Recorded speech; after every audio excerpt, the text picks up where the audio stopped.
Yo les bros, bienvenue sur Spatule Bro, je suis le chef et aujourd'hui on se retrouve pour la petite review de l'épisode 7 de la saison 6 de My Hero Academia. Boku no Hero Academia, si tu veux le faire à la japonaise, même si je le prononce très très mal. Encore une fois, un bien bon épisode, mais avant d'entamer comme d'habitude un petit instant promo, auto-promo, comme d'habitude.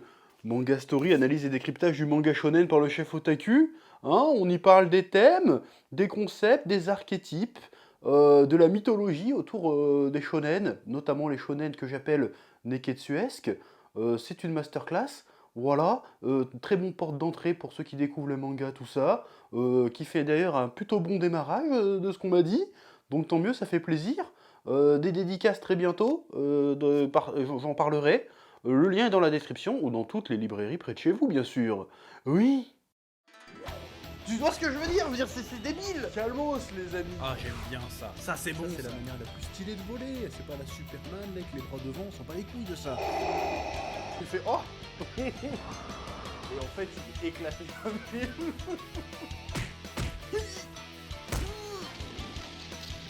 Je sais pas ce qui m'a pris là. Là, j'ai craqué.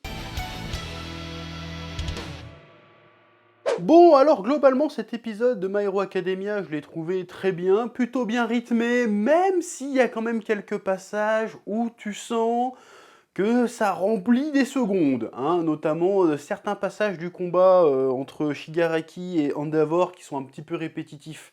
J'ai eu une petite sensation de DBZ à l'ancienne Club Dorothée, tu sais, où ils se battent sur 2 frames pendant 3 minutes. Bon, c'est pas à ce point-là, mais juste ce petit sentiment-là. Pareil, tous les passages avec Mont Lady qui essaye de stopper Gigantomachia, je sais plus si c'est Machia ou Machia, on s'en fout, t'as compris de qui je voulais parler. Je trouvais que c'était un peu longé par moment, mais en même temps, bon, faut bien construire de la tension, faut bien faire traîner un petit peu les choses. C'est pas trop gênant, mais quand même. Donc j'ai beaucoup aimé, globalement, le changement de ton, c'est-à-dire qu'on était sur une opération spéciale des héros qui se déroulait bien, en fait, à la base, qui se déroulait un petit peu trop bien. On avait les héros confiants. Bon, il y a eu des petits moments de doute, mais globalement, ils étaient confiants, ils étaient en mode ouais, on est là tous ensemble, on va réussir.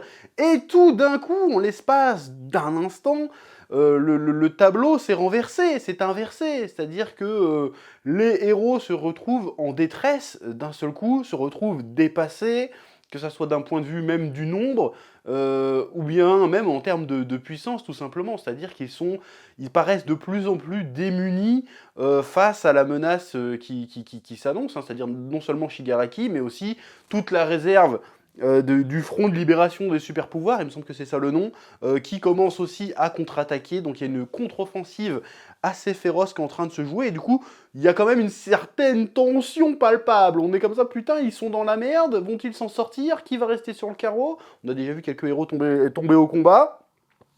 Donc j'aime bien ce changement de ton, ce changement d'ambiance, et je trouve que c'est le moment opportun pour faire rentrer en scène, évidemment, les élèves de UA, j'ai oublié c'était quoi le nom de leur classe exactement, notamment Bakugo, Midoriya, mais aussi Momo et tout le reste de la classe, hein, et tout le reste de gens qui sont pas dans leur classe, hein, toutes les premières années, si je dis pas de bêtises, de UA qui rentrent dans le combat, je trouve ça très intéressant. Oui. Donc comme je le disais, le fait que Midoriya et Bakugo rejoignent la bataille, à ce moment-là, c'est au moment presque le plus désespéré que la nouvelle génération rentre dans le game et rentre d'une certaine manière plutôt cool. C'est-à-dire que les gars arrivent, déjà non seulement ils prennent l'initiative d'éloigner Shigaraki de la population, c'est-à-dire qu'en fait, les bonnes décisions, en fait, viennent de la nouvelle génération. Et là, il faut y voir un certain propos, un certain message, une certaine idée de transmission, de legs, de passage de flambeau, bon, qui est finalement un thème récurrent, qui existe même depuis le tout début de My Hero Academia, parce que My Hero Academia, de base, c'est quoi? C'est l'histoire d'une succession. C'est Midoriya, Deku, qui doit succéder à All Might et doit se montrer digne de cet héritage afin de perpétuer une certaine paix, une certaine idée, vision des super-héros. Et en parallèle à ça, nous avons aussi Shigaraki, qui est lui-même l'héritier de All for One, et qui finalement se fait le garant de l'idéologie presque inverse de celle d'All Might, c'est-à-dire que Pour lui et pour All for One, les héros sont des imposteurs. Le monde n'est pas tout beau, tout avec le ciel bleu, les oiseaux qui chantent. Le monde est injuste, le monde est cruel. Et pour être à la hauteur de cette cruauté et pour faire face, il faut chercher avant tout à être absolument libre et détruire les fondations d'un monde profondément injuste. Alors, est-ce que Shigaraki le fait dans un souci de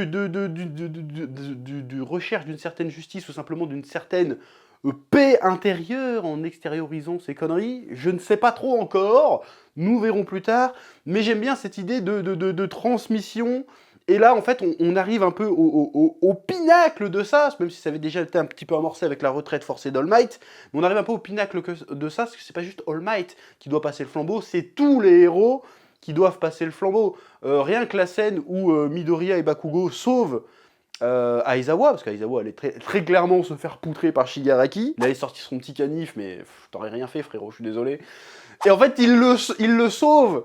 Et là, t'as un flashback avec le petit discours de Midoriya. C'est typiquement ce genre de scène qui me manquait depuis le début de la saison, où t'as ces petits moments très lyriques presque, où t'as de la musique derrière avec le discours habité qui donne un peu des frissons, qui est assez cool. Et dans le flashback, c'est assez bizarre, parce que tu sais pas si c'est le flashback qui est du point de vue de Midoriya ou le point de vue d'Aizawa. Et les mêmes probablement des deux en réalité, parce que tu vois Midoriya qui fait « Ouais, ça serait une catastrophe de perdre ce professeur, parce que non seulement son pouvoir est utile et ce qui nous permet d'avoir une chance de vaincre Shigaraki, mais en plus, il faut le sauver parce que c'est notre professeur, c'est le mec qui nous a accompagnés, qui nous a guidés jusqu'ici. » Mais au même moment, en fait, dans les flashbacks, tu vois Aizawa qui dit à Izuku Midoriya, il lui dit « Ouais, tu seras jamais un héros, t'es pas fait pour être un héros. » À l'instant même où ce même gars à qui il a dit ça est en train de lui sauver la vie.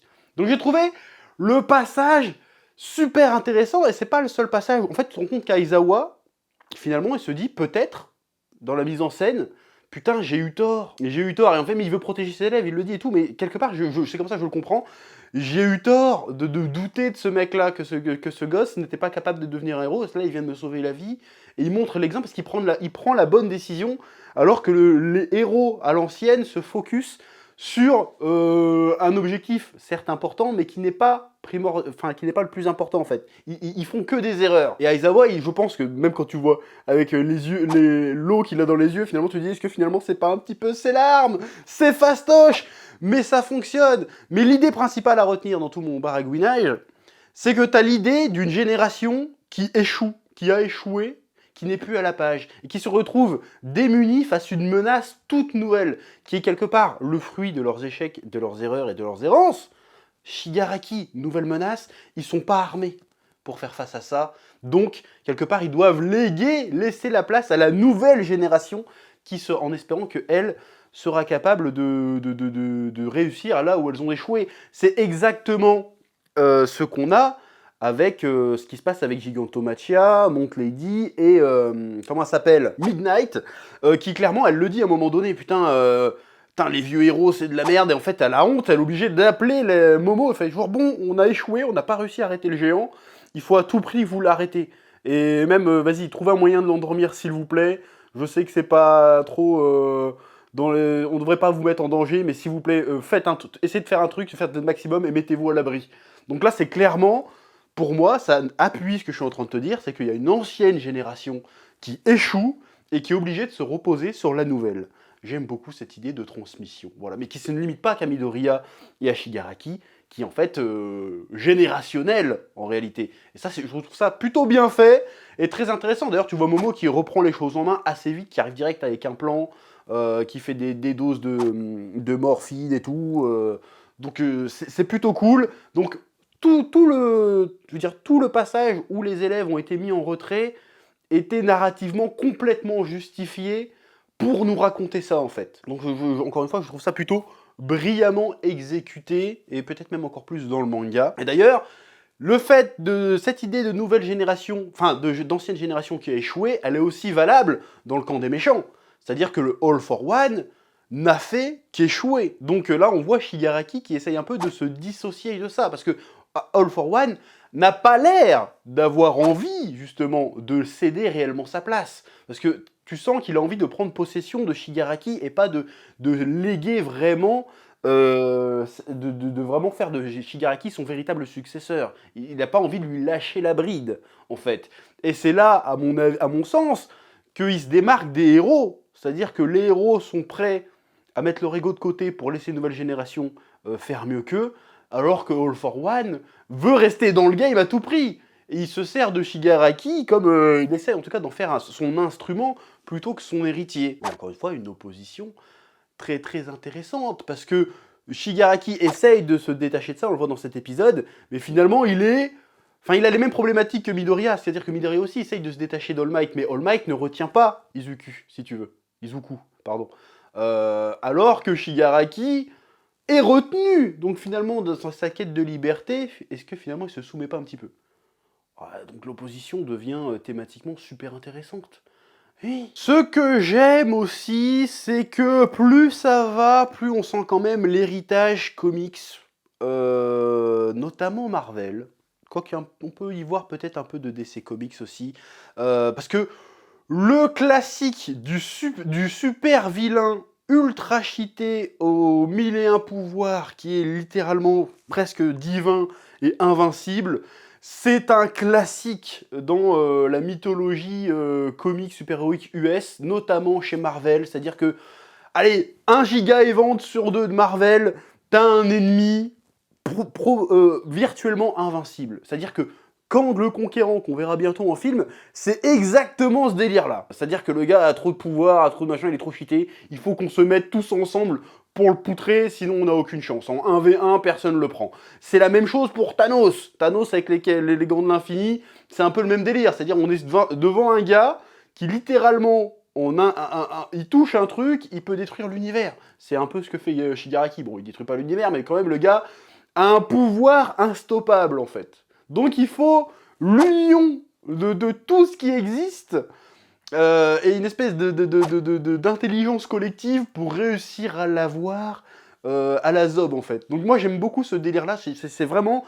Alors si vous lisez pas du tout de comics, vous n'avez jamais lu vraiment de comics, vous pouvez peut-être pas comprendre ce que je veux dire, mais franchement ça ressort de plus en plus dans My Hero Academia, ce côté vraiment inspiration comics. Alors tu vas me dire, oui mais des super-héros depuis le début.